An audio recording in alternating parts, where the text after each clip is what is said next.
कागल पंचायत समितीच्या सभापती व उपसभापती निवडीसाठी तहसीलदार तथा पीठासन अधिकारी अमरदीप वाकडे यांच्या अध्यक्षतेखाली विशेष सभा पार पडली। या सभेत सभापतीपदी भाजपच्या सुवर्णा पाटील तर उपसभापती राष्ट्रवादी काँग्रेस अजित पवार गटाचे इंद्रजित पाटील यांची बिनविरोध निवड करण्यात आली।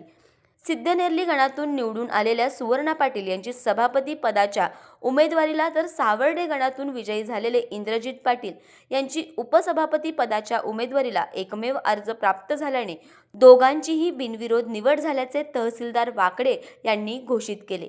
कागल पंचायत समितीच्या इतिहासात भारतीय जनता पक्षाला प्रथमच सभापती पदाचा मान मिळाल्याने कार्यकर्त्यांमध्ये उत्साहाचे वातावरण होते। निवडीनंतर प्रशासनाच्या वतीने नूतन पदाधिकाऱ्यांसह सर्व सदस्यांचा सत्कार करण्यात आला।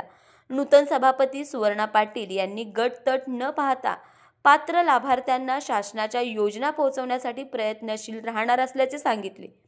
यावेळी शाहू साखर कारखान्याचे उपाध्यक्ष अमरसिंह घोरपडे, जिल्हा बँकेचे संचालक प्रताप माने, नगराध्यक्षा सविता माने, गोकुळचे संचालक अमरीशसिंह घाडगे, जिल्हा परिषद सदस्य सुयशा घाडगे यांच्यासह विविध मान्यवर व कार्यकर्ते उपस्थित होते। कार्यकर्त्यांनी फटाक्याची आतिषबाजी व गुलाल उधळत जल्लोष साजरा केला। तारा न्यूजसाठी शेंडूर प्रतिनिधी अजित बोडके।